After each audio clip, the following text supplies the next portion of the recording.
सहाबा का मजमा है। एक यहूदी आता है और सरकार से कहता है, मोहम्मद मैं तुम्हारा कलमा नहीं पढ़ूंगा, मैं तुम पे ईमान नहीं लाऊंगा, मैं यहूदी हूँ, मैं दूसरे मज़हब का हूँ, मैं तुम्हारा कलमा नहीं पढ़ूंगा, लेकिन मेरी 3 हाजतें हैं, 3 ज़रूरतें हैं, तुम उन्हें पूरा फरमाएं। इसलिए जो नबी होता है वो लोगों की मदद करता है, जो नबी होता है वो दूसरों का सहारा बनता है। ऐ मुस्तफ़ा आप मेरी मदद फरमाइए। मेरे नबी ने इरशाद फरमाया, यहूदी बता तेरी कौन कौन सी ज़रूरतें हैं। उसने कहा, मेरी पहली ज़रूरत यह है, मैं एक मुसाफिर हूँ, मेरे पास सवारी नहीं है, मैं पैदल चल चल के थक गया हूँ, मेरे पैरों में छाले पड़ गए हैं, मैं बेचैन हूँ, बेकरार हूँ, पहले तो मेरी सवारी का इंतज़ाम किया जाए। सरकार ने अपने जानिसार के पास देखा और हुक्म दिया, कौन है जो इसके लिए सवारी का इंतज़ाम करे, मैं इंशाअल्लाह उसे जन्नत अता फरमाऊँगा। जब इतना सुना तो हज़रत उबादा खड़े होते अर्ज़ करते, या रसूल अल्लाह मैं इसे सवारी देता हूँ और आपके ज़रिए मैं जन्नत हासिल कर लेता हूँ या रसूल अल्लाह। उन्होंने सवारी दी। यहूदी का पहला सवाल पूरा हो गया।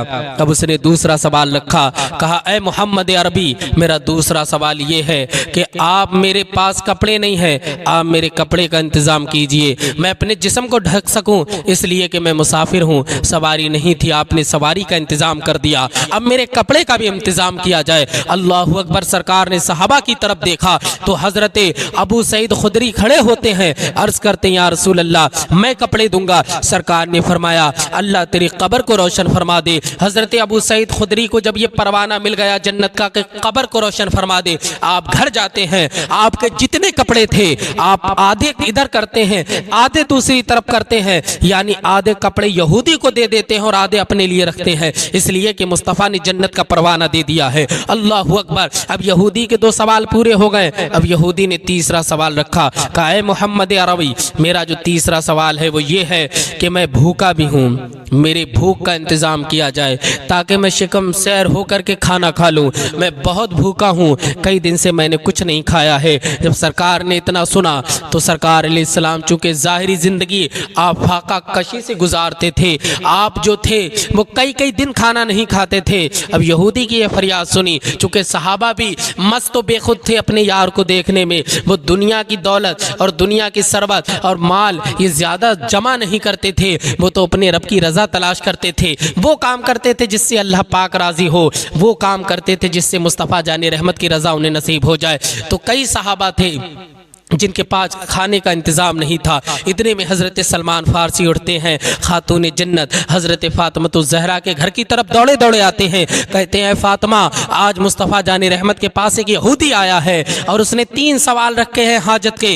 पहला सवाल था कि मेरे लिए सवारी का इंतज़ाम किया जाए, मुस्तफ़ा ने कर दिया। दूसरा सवाल था कि मेरे कपड़े का इंतज़ाम किया जाए, मुस्तफ़ा जानी रहमत ने कर दिया। ऐ फ़ातिमा उसने तीसरा सवाल किया कि मैं भूखा, मुझे खाना दिया जाए। अब सहाबा पर सन्नाटा है, सारे सहाबा सकते में है, अब खाने का इंतज़ाम किया जाए। अल्लाहु अकबर। खातून जन्नत शहजादी रसूल मुस्तफ़ा जानी रहमत के जिस्म का हिस्सा हसनैन की वालिदा हज़रत फ़ातिमा ज़हरा रज़ी अल्लाह ताला अन्हा अपना दुपट्टा लेकर के आती हैं, दुपट्टा, और कहती हैं, सलमान जाओ और इसे कहीं गिरवी जाकर के रख दो जौ के बदले। सलमान फ़ारसी उस दुपट्टे को ले जाते हैं और एक शमऊन नाम यहूदी से कहते हैं, ये दुपट्टा तुम रख लो और इसके बदले हमें जौ दे दो। जब दुपट्टा उसने देखा, कहा, क्या माजरा है, ये दुपट्टा किसका है? तो सलमान फ़ारसी कहते हैं, ये शहजादी रसूल फ़ातिमा ज़हरा का दुपट्टा है। जब उसने इतना सुना शमऊन नाम के यहूदी ने तो ज़ारो क़त्तार रोने लगा। हज़रत सलमान फ़ारसी सोच रहे हैं ये क्यों रो रहा है? आप समझ रहे हैं इसलिए रो रहा है कि मुसलमानों के पास अब खाने का भी इंतज़ाम नहीं है, चूँकि उन लोगों ने ज़ाहिरन ज़िंदगी ऐसे गुजारी कि दुनिया से मतलब नहीं था,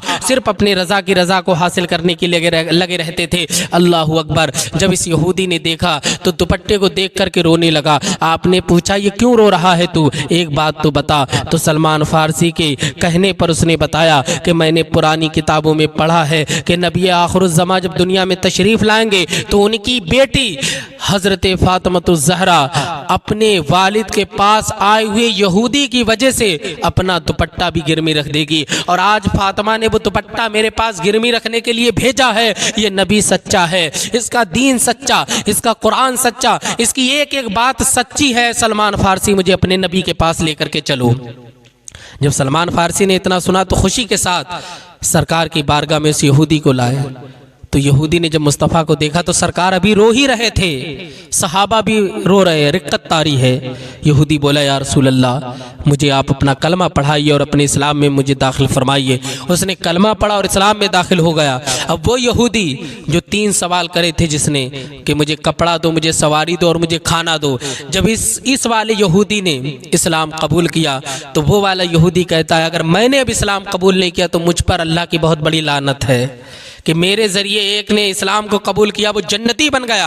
मैं मुस्तफ़ा के दामन को छोड़ के जहन्नमी बनना नहीं चाहता। ऐ मुस्तफ़ा जानी रहमत, आप मुझे अपना कलमा पढ़ाइए और इस्लाम में मुझे दाखिल फरमाइए। उसने भी कलमा पढ़ा और वो भी इस्लाम में दाखिल हो गया। मेरे मुस्तफ़ा जानी रहमत जो भी परेशान थे, अब सरकार के चेहरे पर खुशी आ जाती है, सरकार मुस्कुराने लगते हैं। हज़रत फ़ातिमा ज़हरा भी मुस्कुराने लगती हैं, सारे सहाबा मुस्कुराने लगते हैं, इसलिए कि मुस्तफ़ा जानी रहमत को इस्लाम में कोई दाखिल हो ये मुस्तफ़ा बहुत पसंद फरमाते थे। क्योंकि इस्लाम में जोर नहीं है, जबर नहीं है, तलवार के जरिए नहीं है, ये तो अखलाक के जरिए फैला है, ये लोगों के साथ सुलह रहमी करने के जरिए फैला है, ये लोगों के साथ अच्छा बर्ताव करने की वजह से इस्लाम फैला है। इस्लाम की फितरत में कुदरत ने लचक दी है, जितना इसे दबाओगे उतना ये उभरेगा, तो कोई इस्लाम को मिटा नहीं सकता है। अल्लाह रब्बुल इज्जत